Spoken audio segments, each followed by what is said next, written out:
بسم اللہ الرحمن الرحیم. جیم كما يلحظ هذا الالتفات إلى معنى الحكم في توجيه الإمام ابن تيمية لدليل مشروعية بيع الخضروات المغيبة في الأرض ورغم وجود جنس الغرر فيها، إذ بين رحمه الله تعالى أن معنى النهي عن بيع الغرر هو كونه مظنة للعداوة والبغضاء وأكل أموال الناس بالباطل. گزشتہ کل آپ مختلف عبارتیں سن چکے ہیں. ایک روایت سن چکے آپ صلی اللہ علیہ وسلم نے حرم کے اندر 5 جانوروں کے متعلق فرمایا. حالت احرام یہ حرم شریف میں بھی ان 5 جانوروں کو قتل کیا جا سکتا ہے، جبکہ ایک طرف کتاب اللہ نے ہمیں منع فرمایا. لیکن آپ صلی اللہ علیہ وسلم نے حدیث میں ان 5 چیزوں کو ذکر کیا. اس میں کتے کا بھی ذکر تھا. امام مالک رحمۃ اللہ علیہ نے اس پر قیاس کرتے ہوئے چیتا، شیر، بھیڑیا، اس قسم کے دوسرے جانوروں کا بھی حکم ان پر لگایا. اس سے یہ ثابت کرنا چاہا کہ امام مالک رحمۃ اللہ علیہ نے الفاظ کے ظاہر پر اکتفا نہیں کیا، بلکہ اس کی حکمت کا خیال کرتے ہوئے آپ نے اس میں توسع سے کام لیا معنی کے اعتبار سے. اسی طرح سوکھی کھجور اور تازہ کھجور کی بے کے سلسلے میں آپ صلی اللہ علیہ وسلم نے عرایا کی اجازت فرمائی. شافعیہ نے جب لوگوں کی حاجت کی رعایت اور اس کو حرج سے بچانا سمجھا تو پھر ان کی رائے یہ ہوئی کہ انگور اور کشمش کے بدلے میں بھی اندازے سے کی گئی بے میں یہی حکم لگایا جائے، جبکہ حدیث شریف میں کھجور کا ذکر ہے، یعنی الفاظ کے ظاہر میں کھجور کا ذکر ہے، اور شوافی نے اس کے ساتھ عموم پیدا کرتے ہوئے کشمش، انگور وغیرہ کو بھی اس میں شامل کیا. تو الفاظ کے ظاہر ہی پر اکتفا نہیں ہوا، بلکہ معنی کا اعتبار کرتے ہوئے ظاہریہ کی طرف سے الفاظ کے ظاہر کو پیش نظر رکھ کر حکم نہیں لگایا علماء نے. اسی طرح انہوں نے معانی کی اتنی رعایت کرے کہ الفاظ بالکل ہی ختم ہو جائے یہ بھی نہیں کیا، بلکہ راہ اعتدال اپنائی. اچھا، اسی سلسلے میں ابن تیمیہ رحمۃ اللہ علیہ کی بات نقل کی جاتی ہے کہ نص میں جو حکم وارد ہوتا ہے اس شرعی حکم کے معنی اور حکمت کی رعایت کا اصول ابن تیمیہ رحمۃ اللہ علیہ کے کلام میں بھی ملتا ہے.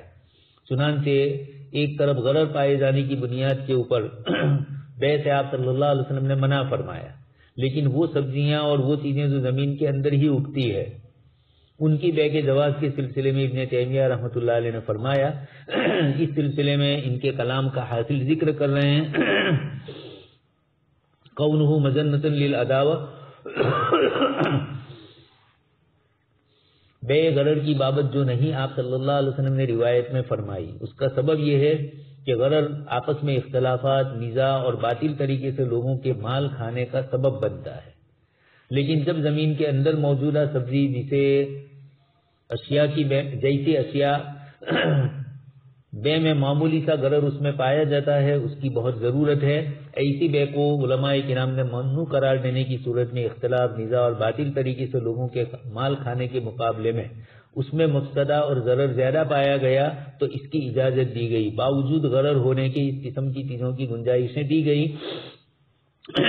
جیسے باوجود اس طرح کی چیزوں کے ہونے کے حدیث شریف میں بے سلم اور اس طرح کی دوسری استثناء وغیرہ کی بیوع کی اجازت دی گئی، اجارے کی اجازت دی گئی. مجہولیت کے باوجود اس طریقے سے جو چیزیں زمین کے اندر اگتی ہے اور کھانے پینے کی ضروریات کے لیے ہے، کچھ علاقے ایسے ہوتے ہیں کہ وہاں وہی اگتی ہے اور وہ زمین کے اندر ہوتی ہے.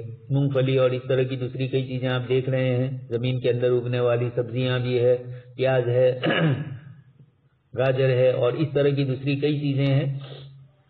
تو آپ صلی اللہ علیہ وسلم نے روایتوں میں جس طریقے سے ان چیزوں کی الفاظ کے باوجود گنجائش دی، اس طریقے سے ابن تیمیہ رحمۃ اللہ علیہ بھی زمین کے اندر اگنے والی ان سبزیوں وغیرہ کے متعلق یہی فرماتے ہیں. جیسے اخروٹ کی بے آپ سن چکے ہیں، اوپر ہوتا ہے درخت پر لیکن اندر پیک ہوتا ہے.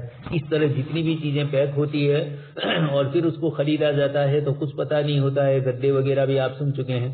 اس طریقے سے ان چیزوں کے متعلق بھی یہ نیچے زمین کے اندر اگتی ہے اور مجہول ہے، لیکن اگر ان کی بے نہ کی جائے تو یہ انسانی ضروریات میں سے ہے. یہ سبزیاں اور یہ مسالے دار چیزیں اس قسم کی جو ہوتی ہے زمین کے اندر ہی اگتی ہے، تو یقینی بات ہے کہ ایسی چیزوں میں اگر بے کو رد کر دیں تو فساد زیادہ ہوتا ہے. تو اس مجہولیت کو برقرار رکھتے ہوئے آپس میں بے کو جائز قرار دیا۔ یہ ابن تیمیہ رحمۃ اللہ علیہ فرماتے ہیں کہ عبارت کے ظاہر سے تو ممانعت ہے، لیکن چونکہ اس قسم کی چیزوں کی ضرورت شدید ہے تو شریعت مطہرہ نے ان کے معنی میں عموم پیدا فرمایا۔ اور ایک اصول متفقہ ہے، اس کو بھی ذکر کیا کہ تحریم کے تقاضے والے مفسدے کے مقابلے میں اگر خود سے بلند درجہ حاجت سے ہو جائے تو حرام چیز جائز ہو جایا کرے گی۔ یہ ابن تیمیہ رحمۃ اللہ علیہ نے معلوم ان المفسدۃ المقتضیۃ للتحریم اذا عارضها حاجۃ راجحۃ ابیح المحرم، حرام چیز ہے لیکن وہ حلال کر دی ہے مباح بندوں کے لیے ہوگی، اس لیے کہ جو تحریم کا مفسدہ ہے، ایک طرف مفسدہ ہے اور دوسری طرف لوگوں کی حاجت راجحہ ہے، کثرت سے اس کی ضرورت پیش آتی ہے، تو اس کی مجہولیت کے باوجود شریعت مطہرہ میں اس کو گنجائش دی۔ فکیف اذا کانت المفسدۃ منتفیہ، جب یہ اصول ہے تو جب مفسدہ ہی نہ پایا جائے، ہلکا سا ضرر پایا جائے، ہلکی سی جہالت پائی جائے، تو یقینی بات ہے کہ مفسدے کے درجے میں یہ نہیں ہے، تو یقیناً ان کی گنجائش دی جائے گی۔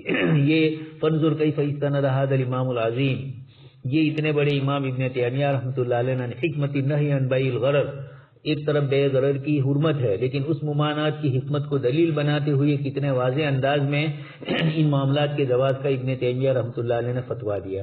خیر، تو جن میں یہ حکمت نہ پائی جا رہی ہو یا پائی تو جا رہی ہے لیکن وہ حرمت کی صورت میں پیش آنے والے مفسدے سے کمتر ہو، تو ابن تیمیہ رحمۃ اللہ علیہ نے ان کے سلسلے میں یہ چیزیں ذکر فرمائی۔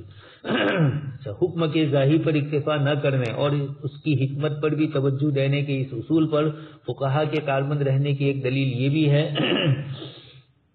کہ وہ نصوص شریعہ میں پائے جانے والے ظاہری تعارض کو دور کرنے کے لیے بھی اس اصول کو استعمال کرواتے ہیں۔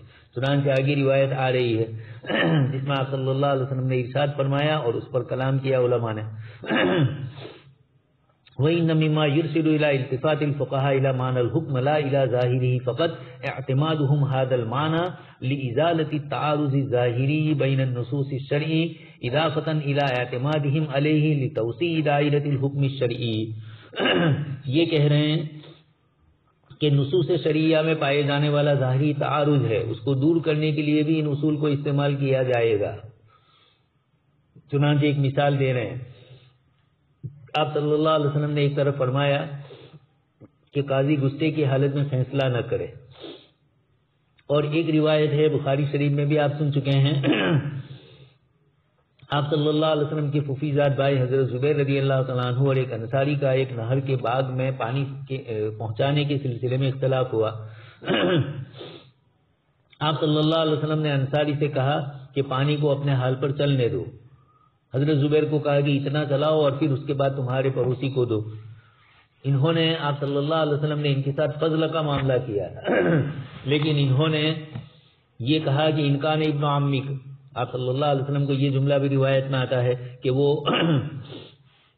امتی کا آپ کی پھوپھی کے صاحبزادے ہیں، اس لیے آپ نے ان کے ساتھ یہ معاملہ کیا۔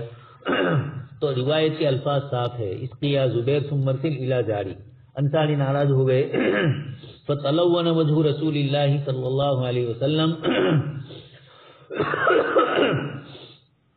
ثم قال یا زبیر اسقی ثم احبس الماء الى الجدر، گویا کہ یہاں آپ صلی اللہ علیہ وسلم غصے میں ہے، اس کے باوجود آپ صلی اللہ علیہ وسلم یہاں حکم فرما رہے ہیں۔ تو ایک روایت میں آپ نے خود دوسروں کو منع فرمایا اور آپ صلی اللہ علیہ وسلم نے خود اس طرح کا عمل کیا۔ یہ بظاہر دونوں روایتوں میں تعارض نظر آ رہا ہے۔ امام طحاوی رحمۃ اللہ علیہ جن کی کتاب مشکل الآثار اور اس کا پہلا حصہ ہمارے یہاں چھپ بھی چکا ہے، شعیب ارناؤت صاحب نے امام طحاوی کی اس کتاب کے اوپر تفصیلی کلام کیا ہے، 15 جلدوں میں شرح مشکل الآثار چھپ چکی ہے ابن شعیب ارناؤت صاحب کی، اور اس کے اندر انہوں نے اس قسم کی روایتوں کے تعارض کو ہی دور کیا ہے۔ اس جگہ پر کیلانی صاحب بھی اس تعارض کو امام طحاوی رحمۃ اللہ علیہ کے حوالے سے ذکر کر رہے ہیں کہ امام طحاوی نے دونوں روایتوں کے درمیان جمع کی راہ اپناتے ہوئے یہ فرمایا تو غصے کی حالت میں فیصلہ کرنے کی ممانعت کی حکمت کو دلیل بنایا۔ انہوں نے فرمایا کہ اس حالت میں فیصلہ کرنے سے روکنے کا سبب یہ تھا کہ کہیں یہ غصے کی کیفیت نا انصافی تک نہ پہنچائے اور چونکہ یہ چیز آپ صلی اللہ علیہ وسلم کے فیصلے میں نہیں پائی جاتی، اللہ پاک نے آپ صلی اللہ علیہ وسلم کو وہ اعتدال عطا فرمایا کہ افراط و تفریط کے بیچ میں آپ صلی اللہ علیہ وسلم غصے میں ہو تب بھی آپ انصافی سے کام لیتے ہیں. پہلے فضل سے کام لیا تھا انصاری کے لیے، لیکن ان کو وہ پسند نہیں آیا اور وہ دوسری چیز سمجھے، حالانکہ قانونی طور پر ان کو معلوم تھا کہ اوپر والا کھیت والا اسی طریقے سے پانی اپنے کھیت میں پہنچانے کی بات کرتا ہے. تو پہلے تو آپ صلی اللہ علیہ وسلم نے صرف اوپر اوپر کر کے نالی کھول دینے کا حکم دیا تھا تاکہ انصاری کے کھیت میں بھی جائے. جب انہوں نے اس طرح کا اظہار کیا تو آپ صلی اللہ علیہ وسلم نے اس موقع پر حضرت زبیر رضی اللہ تعالیٰ عنہ کو عدل سے کام لینے کا کہا. پہلے صحابی کے حق میں فضل تھا انصاری کے حق میں، اور حضرت زبیر رضی اللہ تعالیٰ عنہ کو ان کے ساتھ نرمی کرنی تھی. لیکن جب انہوں نے یہ کیا تو آپ صلی اللہ علیہ وسلم غصے میں تو ہوئے، لیکن آپ نے عدل سے اب کام لیا. جو فضل سے کام لینا تھا اس کے بجائے اب آپ صلی اللہ علیہ وسلم نے اپنی طرف سے عدل سے کام لیا، اور اس قاضی ہونے کی جو حیثیت ہے آپ صلی اللہ علیہ وسلم نے اس کے مطابق کیا. پہلے تو آپ نے فضل کرتے ہوئے اپنے ففیزاد بھائی کو یہ کہا کہ تھوڑا کچھ پانی جانے کے بعد ان کو پہنچا دو، اور اب کہا کہ نہیں، تمہارے کھیت کی جڑوں تک پانی پہنچ جائے، اس کے بعد نالیوں تک پانی پہنچ جائے اچھی طریقے سے، وہاں تک روکے رکھو. یہ دونوں روایتوں کے درمیان تعارض ہے کہ ایک طرف آپ نے خود منع فرمایا فیصلہ کرنے سے اور آپ نے خود فرمایا. امام طحاوی رحمۃ اللہ علیہ فرماتے ہیں کہ دونوں حال دیکھے جائیں. یہ کیا ہے؟ الفاظ کے ظاہر کو نہیں دیکھا کہ فغضب فتلون وجہ رسول اللہ کے الفاظ نہیں دیکھے امام طحاوی نے پورے واقعے کو دیکھا کہ پہلے حضور نے کیا فرمایا تھا، بعد میں کیا فرمایا تھا، اور آپ کے چہرے میں تلون آمیزی آئی. اس کے باوجود آپ فضل سے تو الگ رہے، لیکن عدل سے آپ صلی اللہ علیہ وسلم نے نہیں چھوڑا عدل کو. تو آپ نے جو غضب سے منع کیا تھا وہ عدل کے چھوٹنے کی بنیاد پر، لیکن جب آپ کا غضب اس طرح ہے کہ آپ عدل سے بھی کام لے سکتے ہیں، یہ روایت ذکر کر کے امام طحاوی رحمۃ اللہ علیہ نے یہ بتلا دیا کہ کبھی الفاظ کا ظاہر کچھ ہوتا ہے اور باطن کچھ ہوتا ہے. آپ نے خود منع فرمایا اور آپ نے خود عمل کیا تو آپ نے اپنی روایت پر عمل نہیں کیا، لیکن یہ بات نہیں تھی. آپ کا غصہ اس طرح کا نہیں تھا، اس لیے آپ صلی اللہ علیہ وسلم نے ہم لوگوں کو تو روکا، اور اللہ کے نبی کے ساتھ اللہ پاک کی مدد شامل حال ہوتی ہے. معصوم ہوتے ہیں انبیاء کرام علیہ السلام. اس سلسلے میں آگے قاضی شوکانی صاحب نے تھوڑی اور مزید وضاحت کی ہے. قاضی شوکانی صاحب رحمۃ اللہ علیہ کی عبارت کو بھی ذکر کیا جا رہا ہے.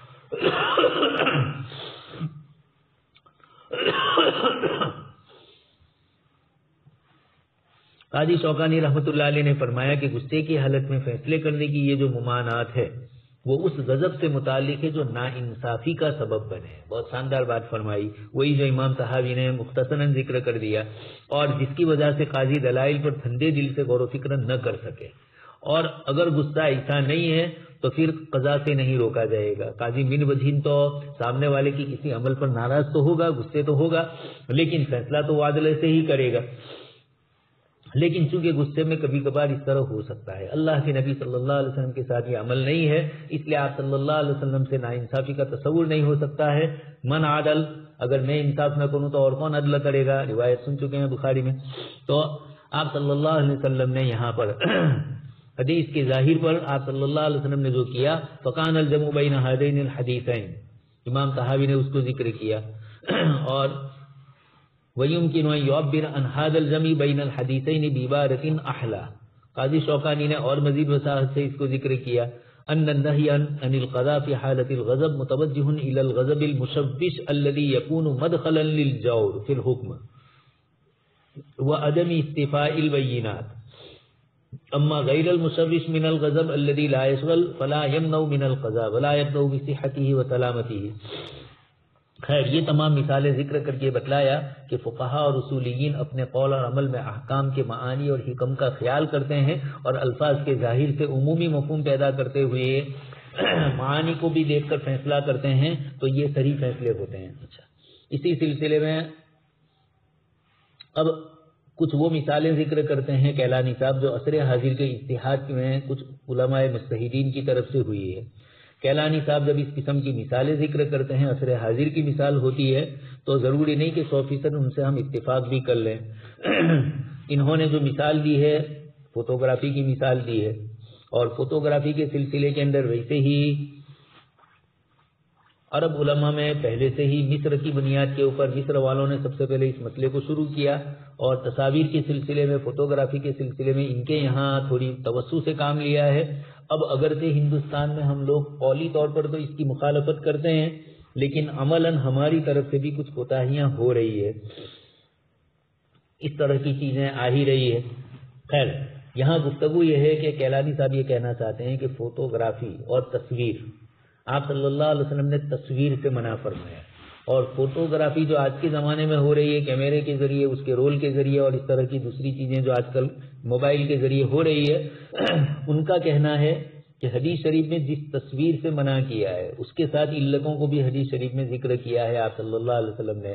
اللہ پاک نے لعنت کی تصویر بنانے والوں پر، اور اس سلسلے کے اندر یہ کہا کہ ان سے کہا جائے گا کہ ان کو زندگی دو، اور وہ زندہ نہیں کر سکیں گے، قیامت کے دن سب سے زیادہ عذاب مصورین کو ہوگا۔ یہ روایتیں اس طرح کی کئی آئی، اور ان تمام روایتوں کا حاصل یہ ہے کہ آپ صلی اللہ علیہ وسلم نے گویا الفاظ کے ظاہر سے ہی مطلب نکلتا ہے کہ تصویر سازی کسی بھی شکل میں آپ صلی اللہ علیہ وسلم نے حرام فرمائے، لیکن روایت میں خود علتیں موجود ہے، مزاحات خلق اللہ، اللہ تبارک تعالیٰ کی بناوٹ کے ساتھ مشابہت اختیار کرنا، اور اسی بنیاد پر حدیث شریف آپ سن چکے ہیں، چیونٹی کی شکل بنائی تو اس کو کہا جائے گا کہ اس میں روح ڈالو، اور ولیس بنافخ حدیث شریف میں کہ وہ روح نہیں ڈال سکتا ہے۔ اس طریقے کی جو چیزیں ہیں اس پر کیلانی صاحب کا یہ کہنا ہے گویا وہ فوٹوگرافی کی اجازت دے رہے ہیں، اور حدیث شریف میں جن تصاویر سے منع کیا وہ ان کو مخصوص علتوں کے ساتھ، مخصوص شرطوں کے ساتھ رکھتے ہیں، اور وہ چیزیں اگر نہیں ہے تو فوٹوگرافی کی اجازت ہے۔ یا گویا بالفاظ دیگر یہ کہہ رہے ہیں کہ حدیث شریف میں جس تصویر سازی سے منع کیا، فوٹوگرافی کی جو شکل ہوتی ہے اس کے اندر حدیث شریف میں جس سے روکا گیا وہ چیز نہیں ہے، یا وہ علت نہیں ہے، مزاحت خلق اللہ نہیں ہے۔ پہلے زمانے میں ایسا ہوتا تھا کہ لوگ اس طرح کی تصویریں بناتے تھے، اور شرک کا عموم تھا، اس بنیاد کے اوپر منع فرمایا گیا۔ پچھلی شریعتوں میں اگر کچھ دوائی شرک کی گنجائشیں تھیں، لیکن اسلام میں آپ صلی اللہ علیہ وسلم کی تشریف آوری کے بعد اس کے اندر کسی طرح کی گنجائش باقی نہیں رہی، اور اسی لیے آپ دیکھ رہے ہیں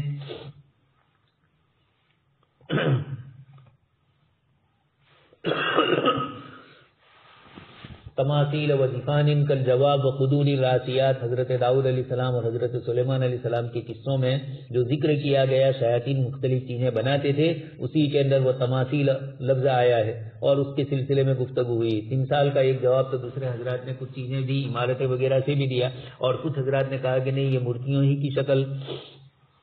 تو جنات اور شیاطین اس طرح کی چیزیں اس زمانے میں بناتے تھے۔ خیر، یہ شرائع من قبلنا کا مسئلہ ہے۔ وہاں حضرت یوسف علیہ السلام کو سجدہ کرنے کی بھی اجازت مل رہی تھی، اس شریعت میں نہیں ہے۔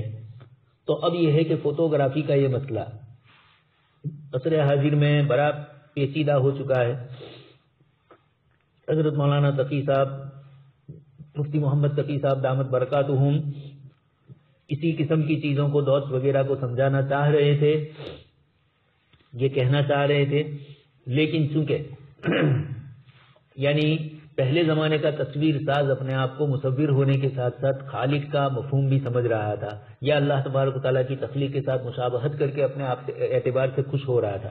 عصر حاضر کا فوٹوگرافی اس نے بہت اچھی لی ہے، اور نمبر بھی ملتے ہیں، یہ تو اپنی جگہ پر، لیکن فوٹوگرافر یہ نہیں سمجھ رہا ہے کہ میں نے ان کو تخلیق کیا، یہ گویا ان کی دلیل ہے کیلانی صاحب کی۔ اور اس بنیاد کے اوپر کئی علماء نے جنہوں نے جواز کے فتوے دیے فوٹوگرافی کے سلسلے کے، انہوں نے دلیل میں یہی چیزیں پیش کی۔ ہم اس کے ظاہری الفاظ کو دیکھ کر، لیکن اتنی شدت کے ساتھ تصویر بنانے کی اتنی شدت سے ممانعت ہے کہ بغیر ضرورت کے کیا ضروری ہے۔ آگے خود کیلانی صاحب بھی بغیر ضرورت کا درجہ پیش کرتے ہیں، تو ضرورت کے درجے میں تو علماء کرام نے سب نے ہی گنجائش دی ہے۔ شروع میں کچھ اس چیز کے اندر لوگوں کو اشتباہ تھا، لیکن عصر حاضر کے اندر حکومتوں کی طرف سے جیسے ہمارے جتنے بھی کارڈ ہے اور ان کے اندر ہماری تصویر کا ہونا ضروری ہوتا ہے، ان کارڈ کا رکھنا ضروری، اس کے بغیر ہماری سٹیزن شپ اور ہماری شہریت یہاں قبول نہیں کی جا سکتی، اس طرح کی چیزیں ہیں۔ پاسپورٹ کے اندر بھی اس کی ضرورت پڑی سب سے پہلے، تو پھر علماء کرام نے اس کی گنجائش۔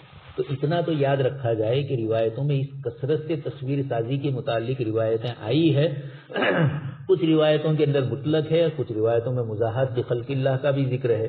جیسے آپ سن چکے ہیں، اگرچہ وہ اس سے کم درجے کا ہے، ٹخنوں سے نیچے پائجامے والے مسئلے میں حضرت ابوبکر صدیق کو آپ صلی اللہ علیہ وسلم نے فرمایا آپ ان میں سے نہیں ہیں، یعنی آپ میں تکبر نہیں ہے. لیکن تکبر ہے یا نہیں اس کا کیسے پتا چلے؟ اس لیے بہتر یہ ہے کہ اس قسم کی چیزوں کے اندر علماء نے یہی کہا کہ ٹخنوں سے اوپر ہی پائجامہ رکھا جائے.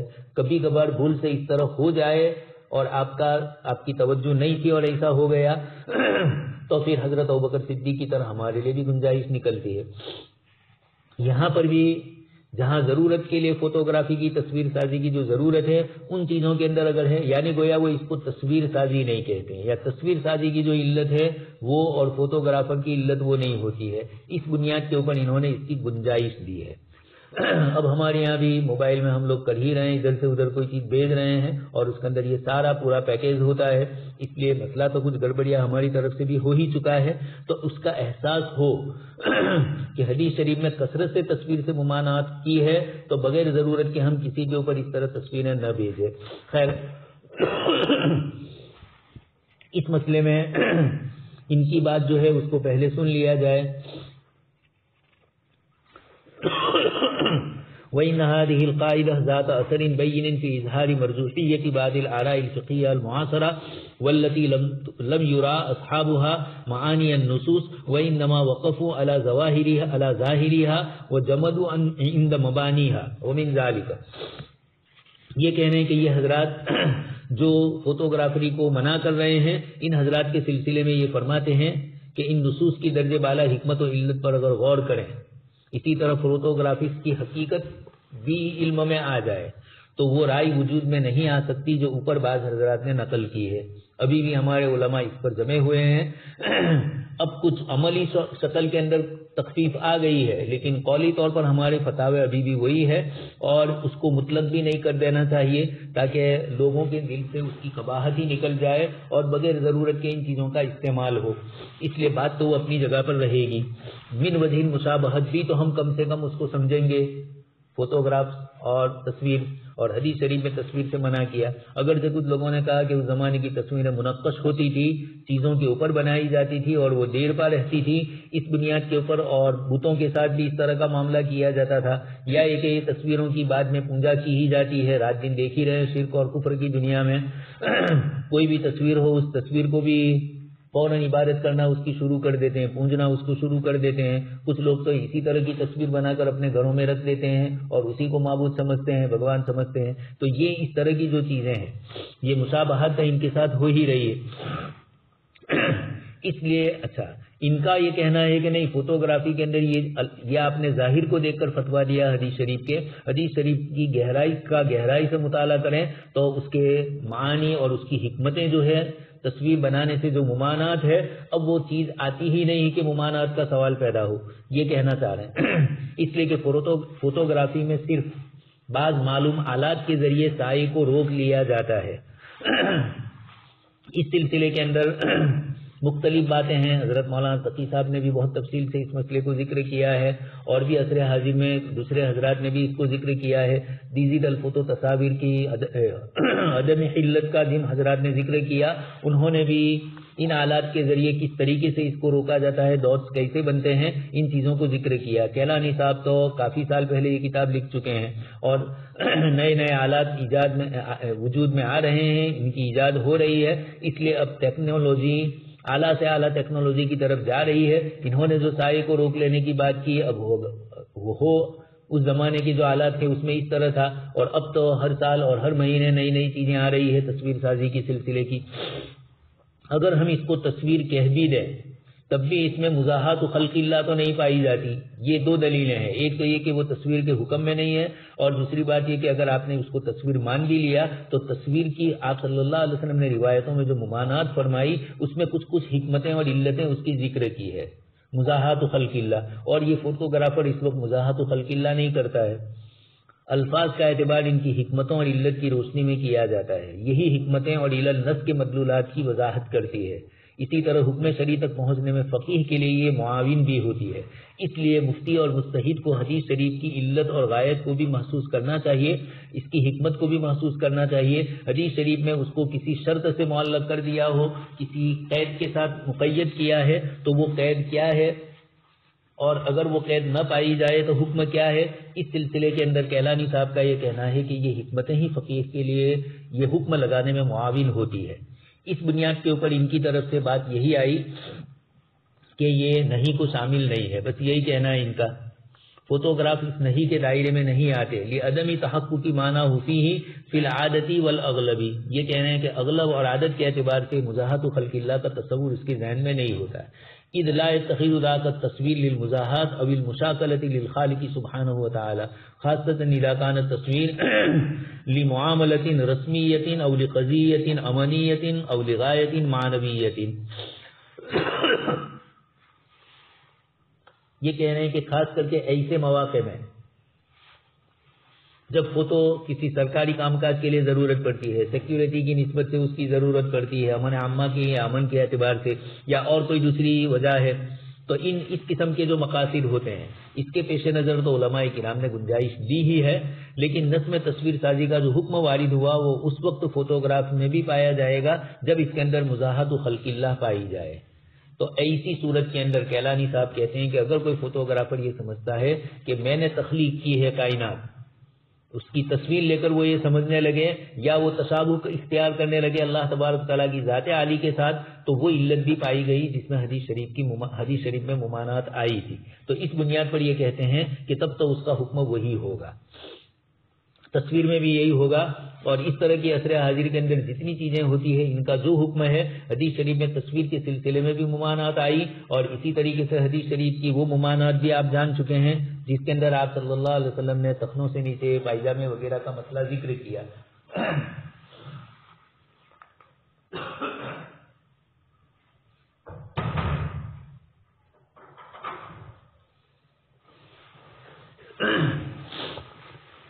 آگے اس کے بعد دوسری گفتگو ہوتی ہے صرف نص ہے. دوسری ایک مثال دے رہے ہیں، ومن الفتاوى المعاصرة التي لم يرى فيها معنى النص أيضا ما ذهب إليه بعض الباحثين من أن الغرر المقصود بحرمته لا يتعدى البيوع الحقيقة أي التي تكون فيها المبيعات عروضا، أما غيرها من المعاملات كالإجارة والشركة والمساقات والمزارع فلا يشملها التحريم.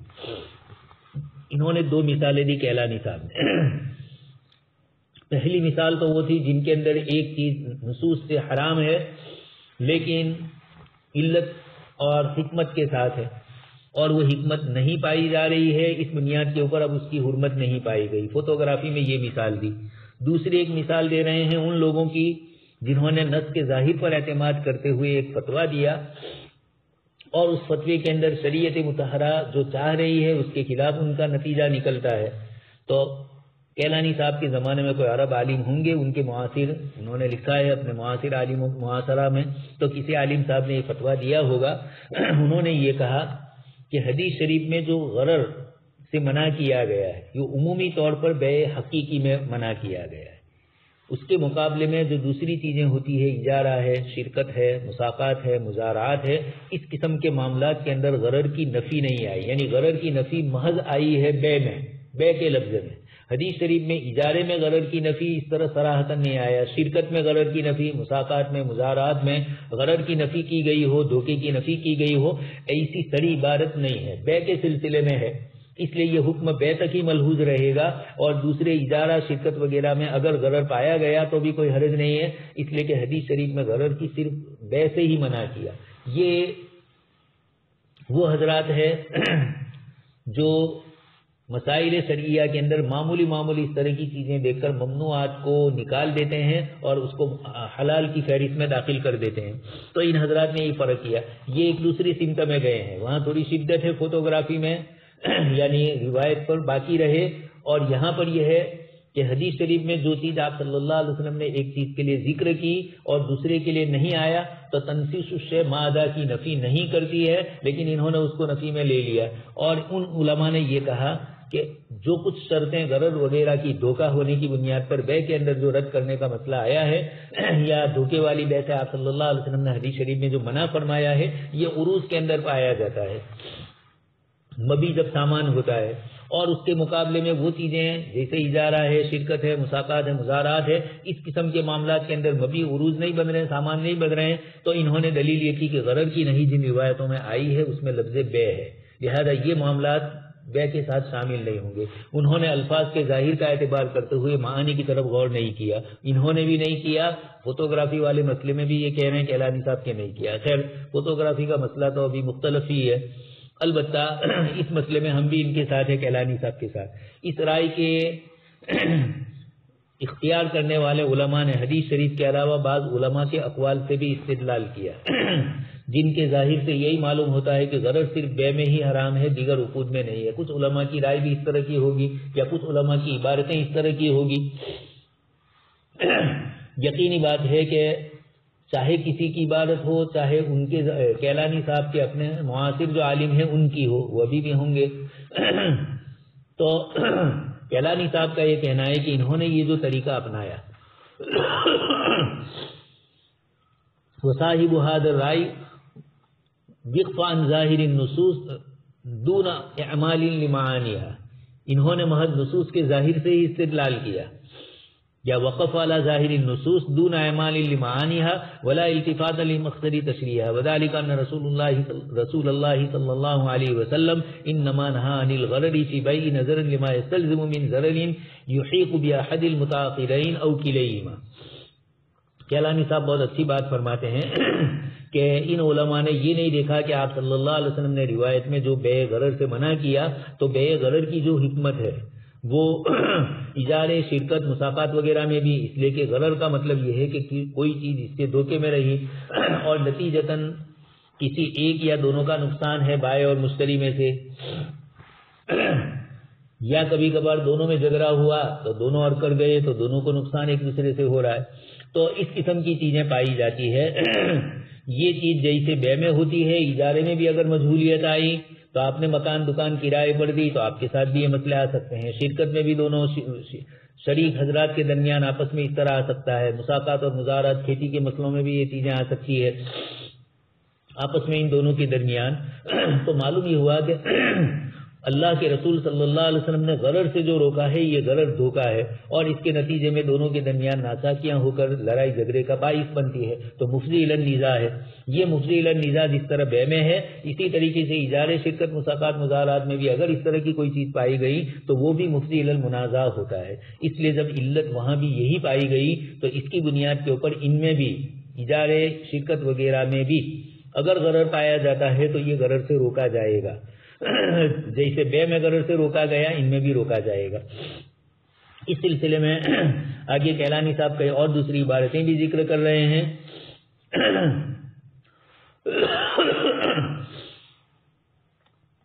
وهذا المعنى كما يتحقق في البيع فيستوجب تحريمه إذاك فإنه يتحقق أيضا في غيره من العقود والمعاوضات المالية الأخرى.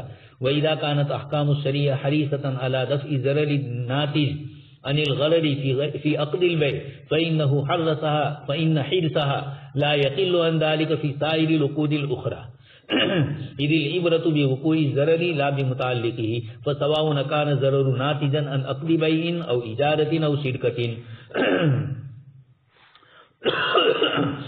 فكلها ذات حکم واحد لأن اثرها واحد في ضياع حق لأحد المتعاقدين وفي وقوع النزاع والخصومة نظرا لاقتنان الغرر فيه.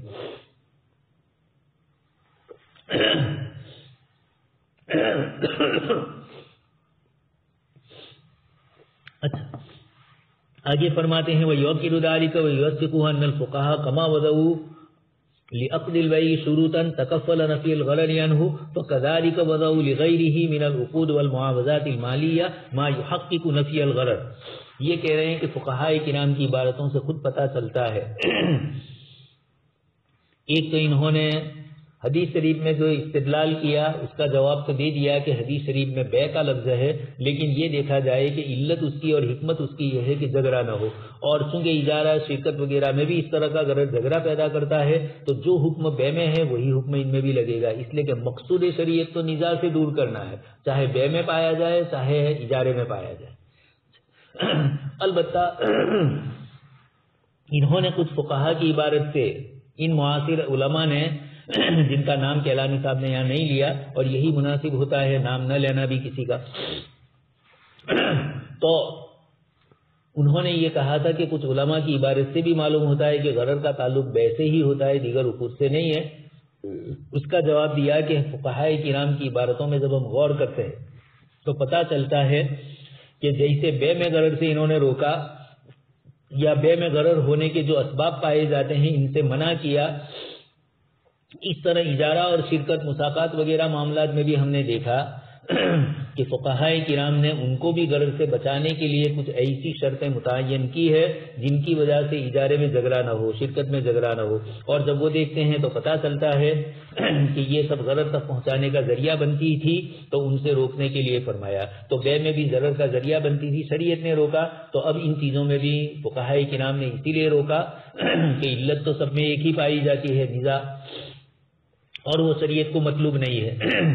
چنانچہ کہتے ہیں کہ ہماری اس رائے کی تائید اس سے بھی ہوتی ہے فقہا نے جس طریقے سے بے کو غرض سے محفوظ رکھنے کے لیے کچھ شروط کا ذکر کیا، اسی طرح انہوں نے دوسرے عقود اور مالی معاملات میں بھی غرض سے حفاظت کے لیے مختلف شرطیں لگائی۔ اسی سلسلے میں مثال ذکر کی جاتی ہے، اشتراطهم فی محل الاجارۃ یکون معلوما وان تنتفی عنہ الجہالہ فلا تصح الاجارۃ بما تلد هذه الناقہ او بما تثمره هذه الشجرہ لما فیہ من الغرض۔ قدری میں بھی یہ مثال آپ سن چکے ہیں فقہا نے، لیکن وہاں بے کی مثال تھی۔ اجارے کے سلسلے میں بھی یہ شرط لگائی کہ محل اجارہ معلوم ہو، مجہول نہ ہو، اس لیے صحیح نہیں کہ کسی عقد اجارہ کی اجرت مکنی کی متوقع پیدائش، بچے کی پیدائش پر آپ سن چکے ہیں مثال، میں پیسے کب دوں گا، تو کہا جس وقت، یعنی ثمن کب ادا کرنے کا کہ جس وقت آپ کی متنی بچہ جنے، یا درخت کے اوپر جب پھل آنے لگے۔ اس طرح کی شرطوں کو بے میں جیسے منع کیا اجارے میں بھی منع ہوگا، لہذا اجارے میں بھی کوئی محل اجارہ معلوم ہی نہیں ہے، مجہول ہے، تو صحیح نہیں ہوگا۔ جیسے یہ مثالیں دی، یہ دلیل ہے اس بات کی کہ بے میں جیسے مجہولیت شریعت میں معتبر نہیں ہے، اس طریقے سے ان چیزوں میں بھی مجہولیت معتبر نہیں ہے، یعنی اس طرح کے سودے نہ کیے جائیں۔ اچھا، اسی طریقے سے یہ بھی ضروری ہے کہ اجارہ کس چیز کا کیا جا رہا ہے، مکان کا، دکان کا، اس کی ادائیگی حصی اور شرعی طور پر ممکن ہے۔ مکان ہے کرائے پر دے سکتے ہیں، چابی دے دی بند ہے تو آپ نے وہ کھول کر رہے گا۔ اسی لیے ایک اور مثال دی کہ غائب اونٹ کا عقد اجارہ نہیں کیا جا سکتا ہے، اس لیے کہ ادائیگی ممکن نہیں ہے۔ ابھی دکان پر آپ کا قبضہ نہیں ہوا ہے، آپ مالک نہیں ہوئے ہیں دکان کے، ابھی تو صرف آپ کا تعمیر ہو رہی ہے، آپ نے خریدا نہیں، اور سیدھا کسی کو آپ کہہ دو کہ جاؤ فلانی دکان ہم نے کرائے پر دی، تو یقینی بات ہے کہ یہ آپ کا قبضہ نہیں ہے، آپ کی ملکیت نہیں ہوئی ہے۔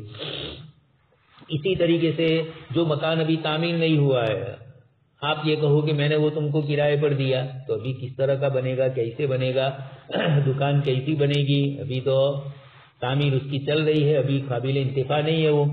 اسی طرح مسجد کی صفائی کے لیے حائضہ عورت کو اجرت پر رکھنا، یقینی بات ہے کہ مسجد کی صفائی کے لیے الا عابری سبیل ہے، اس کے علاوہ اور حائضہ کے لیے مسجد میں جانا نہیں ہے۔ تبھی تو آپ سن چکے ہیں حائضہ کے لیے طواف زیارت سے بھی اس کو منع کیا گیا، اس لیے کہ وہ مسجد میں اللہ کے گھر میں ہو رہا ہے، بیت اللہ میں، صحن بیت اللہ میں ہو رہا ہے، تو حائضہ عورت کو اجرت پر رکھنا۔ اسی طریقے سے دانت ٹھیک ہے اور ڈاکٹر سے اس کے اکھاڑنے کے لیے عقد اجارہ کرنا، یا اسی طرح جادو کی تعلیم کے لیے جادوگر سے عقد اجارہ کرنا صحیح نہیں، یہ تمام افعال شرعاً ناممکن ہے، اس لیے کہ یہ چیزیں کچھ تو رکاوٹیں عقلاً ہوتی ہے، کچھ طبعاً ہوتی ہے، اور کچھ شرعاً رکاوٹیں ہوتی ہے۔ صحیح دانت ہے، اس کے اکھاڑنے کے لیے عقد اجارہ آپ کر رہے ہیں، یقینی بات ہے کہ اس دانت کو اکھاڑنے سے آپ کو نقصان ہوگا۔ اسی طرح سحر کی تعلیم کے لیے جادوگر سے عقد اجارہ کرنا تو حدیث شریف میں ویسے ہی جادوگری سے منع فرمایا ہے، تو یہ تمام افعال شرعاً ناممکن ہے۔ معلوم یہ ہوا کہ یہ اس قسم کی شرطیں بتلاتی ہے کہ یہ اس کا تعلق بے سے نہیں ہے، ان کا تعلق مختلف قسم کے الگ الگ معاملات سے، اجارے سے ہیں، سحر کی تعلیم میں بھی اجارہ اس طریقے سے. عقد مساقات میں بھی علماء نے یہ شرطیں لگائی کہ محل عقد معلوم ہو، لہذا جن درختوں کے بارے میں یہ عقد ہو ان کا معلوم ہونا ضروری. ایسے نہیں کہ میرے کھیت میں اتنے درخت ہے، ان میں سے اتنوں کا میں تم سے معاملہ عقد مساقات کرتا ہوں، یہ صحیح نہیں ہوگا. آپ چاہیں گے اچھے پھل والے اور وہ چاہے گا ردی پھل والے، اس کے مجہول ہونے کی صورت میں عقد صحیح نہیں ہوگا. معلوم یہ ہوا کہ مساقات میں بھی اس قسم کی شرطیں شریعت نے لگائی ہے، اس لیے غرض کے جہاں اندیشے ہوں گے ان تمام میں منع ہے. اس طرح مساقات کو غرض سے محفوظ رکھنے کے لیے یہ شرط بھی فقہا نے لگائی کہ اس کی مدت معلوم اور متعین ہو. کما یشترط فی ان تکون مدتها معلومتاً و مؤقتاً نفیاً للغرض. یہ تمام مثالیں بتلاتی ہے اس بات. ومن الشروط التي جعلت لنفي الغرض عن العقود المالية غير البيع. آگے اور مزید شرکت مضاربہ کی مثال دے رہے ہیں. بیع کے علاوہ دوسرے مالی عقود میں غرض سے حفاظت کے لیے لگائی گئی شرطوں کی مثالیں اپنے مضاربت کی شرطوں میں بھی پائی جاتی ہے. مال مضارب فیہ کا معلوم ہو کتنا ہے وہ. مال کے مجہول استفا ہونے کی صورت میں شرکت مضاربت جائز نہیں ہے. شرکت مضاربت کے صحیح ہونے کی ایک شرط یہ بھی بتلائی کہ ہر شریک کا نفع متعین ہو، نفع میں حصہ متعین ہو. نفع میں تناسب اگر متعین نہ ہو تو شرکت مضاربت فاسد ہو جائے گا. کتنے فیصد یہ بتلانا ضروری ہے. اب چاہے فیصد میں آپس میں فرق ہو، 40-60 ہو، 50-50 ہو، 30-70 ہو، یہ اپنے اعتبار سے دونوں کے درمیان مضارب اور رب المال، لیکن یہ کہ نفس تناسب تو ضروری ہے نفع کا. یہ تمام شرطیں فقہا نے جو لگائی یہ سب اسی لیے لگائی کہ اس عقد کی حکمت کی تکمیل کے ساتھ ساتھ اس کو غرض سے محفوظ رکھنا ہے، ورنہ دھوکہ بازی ہوگی. کچھ بتلایا نہیں اور وہ سمجھا کہ 50-50% ہوگا نفع. اب جب نفع کی باری آئی تو مضارب نے کہا کہ نہیں، ہم نے مضاربت تو کی تھی لیکن میرے 70% اور تمہارے 30%، کوئی تعین نہیں ہوئی. وہ 50 سمجھے گا، یہ 70 سمجھے گا، تو آپس میں دونوں کے درمیان پھر جھگڑا ہوگا. اور سودا کام کاج جس نے کیا ہے مضارب نے، نفع وغیرہ اس کے پاس ہوگا. پیسے دوسروں کے پاس سے لینے ہوں گے، وہ مضارب کو ہی پہچانتے ہوں گے، رب المال کو نہیں. تو اب اگر ان کے درمیان اس طرح کی مجہولیت ہوئی اور عقد ٹوٹ گیا تو فائدہ تو اس کو ہی ہوگا مضارب کو. یا کبھی رب المال دادا گیری کر کے پورا مال لے لے اور اس کے پاس کچھ نہ رہے تو اس نے تو جو محنت کی اس کا کوئی فائدہ اس کو نہیں ہوا. یہ سب کیوں ہوا؟ اس لیے کہ عقد مضاربت میں تناسب نہیں بتلایا تھا آپس میں دونوں. عقد معلوم یہ ہوا کہ عقد مضاربت میں بھی بے کی طرح ہے کہ اگر اس کی شرطوں کا لحاظ نہیں کرتے ہیں تو یہ مفضی للمنازع ہے. جو علت بے میں پائی گئی وہ ان میں بھی پائی گئی. بے کے علاوہ دوسرے مالی معاملات میں بھی لگائی گئی اس شرطوں سے پتہ چلتا ہے کہ غرض جس طرح بے میں منع ہے اس طرح دوسرے عقود میں بھی غرض کی حقیقت اور اس کا اثر ہر جگہ پر یکساں ہے. دوسرے عقود میں بھی ہے، اس لیے کہ غرض تو مختلف کیفیتوں کے ساتھ پایا ہی جا رہا ہے. فهذه شروط الموضوع في عقود مالية عدا عقد البيع تؤكد أن الغرر كما هو منهي عنه في عقد البيع فهو كذلك في غيره من العقود الأخرى لأن معنى الغرر واحد في كل عقد وأثره متحد بقطع النظر عن العقد الذي تعلق به. مساقات ہو، مضاربت ہو، فرق الگ الگ دوسری حیثیت کا ہوگا لیکن نفس غرر ان تمام مثالوں میں پایا جاتا ہے، اس لیے سب منع ہوگا. اس طرح یہ بات بھی ثابت ہو جاتی ہے کہ غرر کی ممانعت کی بے تک محدود ہونے کا فتویٰ جن حضرات نے دیا ہے انہوں نے اس نہیں کے منات کا خیال نہیں رکھا کہ شریعت مطہرہ میں یعنی الفاظ ہی کے چکر میں رہے، معنی کی طرف نہیں گئے. الفاظ کے ظواہر کو ان کے شرعی معنی سے جدا کر کے اپنی یہ رائے انہوں نے دی، جن مفتی صاحب نے بھی دی ہوگی، اعلانی صاحب ان کی طرف اشارہ کر رہے ہیں. اس مکمل بحث سے زیر قاعدے کی اہمیت بخوبی معلوم ہو جاتی ہے. نلخص من ذلك كله الى قدر هذه القاعده ومكانتها ووجوب مراعاه المجتهد لها ابان عمليه الاجتهاد حتى يكون حكمه عدلا وسطا لا شطط فيه ولا تفريط. بہت ضروری ہے یہ.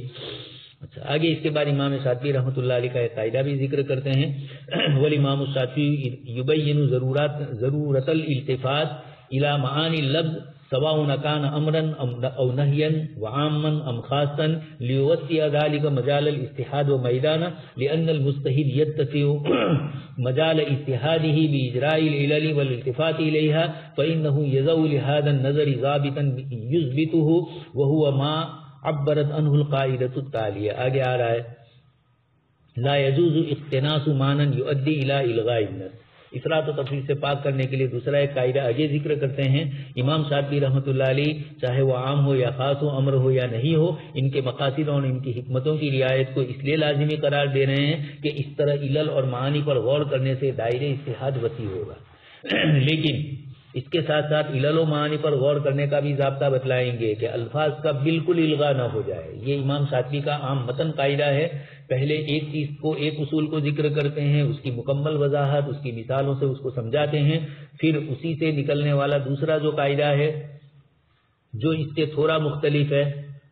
پہلے میں کچھ ہے جیسے الفاظ کی رعایت کرو، اب اس کے بعد آ رہے ہیں پہلے میں کہا کہ معانی کی بھی رعایت کی جائے، محض الفاظ پر جمود نہ ہو. اب یہ کہہ رہے ہیں کہ معانی اتنے دور کے نہ لیے جائیں کہ نص کا ہی الغاء ہو جائے، آیت کا کوئی مطلب ہی نہیں، اور حضرت تھوک رہے ہیں کہ آیت سے یہ نکل رہا ہے اور وہ نکل ہی نہیں رہا ہے. آیت کے لغوی معانی اس کے ساتھ ہی نہیں دے رہے ہیں، آیت کے سیاق و سباق سے اس کی کوئی جوڑ نہیں ہے. اس طرح ہمارے عصر حاضر کے دانشوروں نے بہت کیا ہے. قرآن اور حدیث سے ایسے مسائل مستنبط کرتے ہیں کہ امام بخاری، ائمہ مجتہدین، محدثین سب کے سب اگر آج کے زمانے میں پیدا ہو تو چکر میں پڑ جائے کہ اچھا قرآن آیات سے اس طرح کے معنی بھی لیے جاتے ہیں جو عصر حاضر کے متجددین لے رہے ہیں، دانشور حضرات لے رہے ہیں، غامدی صاحب وغیرہ کی عبارتیں سنیے آپ. یہ اس طرح کی جو باتیں ہوتی ہے ان حضرات نے نصوص کے، چونکہ یہ عربیت سے، عربی زبان میں مشہور مقولہ ہے کسی چیز کا نہ جاننا، مجہولیت کسی چیز سے جاہل ہونا آدمی کو اس سے نفرت پیدا کرواتا ہے. یہ حضرات بیچارے عربیت سے مہارت نہیں رکھتے. عربیت میں جتنے بھی اردو زبانوں کو پڑھ کر انگلش کچھ ڈگریاں حاصل کر کے قرآن اور حدیث میں جب وہ گفتگو کرتے ہیں تو اگر وہ دینی علم سے بہراور نہیں ہے، وہ عربیت سے بہراور نہیں ہے، نحو صرف اور معانی وغیرہ کو نہیں جانتے ہیں، تو صرف الفاظ کے ظاہر سے اور پھر اصول فقہ کے اصول نہیں جانتے ہیں، الفاظ سے معانی تک کیسے پہنچا جائے، عبارت النص، دلالت النص، اقتضاء کیا ہے، ان چیزوں سے واقف نہیں ہوتے ہیں. تو وہ اتنی دور دور کی باتیں ہیں. آخر امام شافعی رحمۃ اللہ علیہ اور امام ابو یوسف کو اللہ پاک جزائے خیر دے، ان حضرات نے اصول فقہ کی یہ الفاظ متعین کر کے زبان اور الفاظ کے اور معانی اور الفاظ کے درمیان کا رابطہ پیدا کر کے ان دونوں کے مربوط رکھنے کی ہمیں تاکید فرمائی. الفاظ کو معانی سے نہ نکالا جائے، معانی کو الفاظ سے بالکل الگ نہ کیا جائے، الفاظ کی رعایت کرتے ہوئے معانی سمجھے جائیں، لیکن الفاظ کے اندر اگر اختصار ہے اور وہاں حکمت سیاق و سباق سے معلوم ہوتی ہے تو پھر اس میں عموم معانی کا کیا جائے گا. لیکن اتنا عموم پیدا کرو آپ کہ نص کا بالکل ہی الغاء ہو جائے. رات دن اس طرح کی مثالیں جب آپ ان حضرات کی عبارتیں پڑھیں، مودودی صاحب کی کتاب ہے رسائل و مسائل، اور حضرت نے اس کے اندر سوال کے جواب دیے ہیں. سائل سوال کچھ کر رہا ہے اور جواب کا انداز بدلنے کے لیے، جواب سے چونکہ واقفیت نہیں ہوتی ہے اس لیے اصل جواب جو فقہا نے ذکر کیا ہے وہ ذکر نہیں کرنا ہے. تو پہلے تو یہ کہہ دیں گے کہ میں فتویٰ دینے میں حنفیت شافعیت کے چکر میں شامی عالمگیری کا محتاج نہیں ہوں. اب ہو گئی بات پوری. اور اس طریقے کی پھر بات بھی جو کریں گے اس کے اندر عجیب و غریب دور دور کی بھول بھلائیوں میں آپ کو مبتلا کر دیں گے. اب جو بخت لوگ ہوں گے جو ان سے مرعوبیت، ہمارے فقہاء کرام نے اپنی امیج اور اپنی ذات کو نہیں بتلایا، کتاب و سنت سے جو مسائل مستنبط ہوئے اس کو ذکر کیا.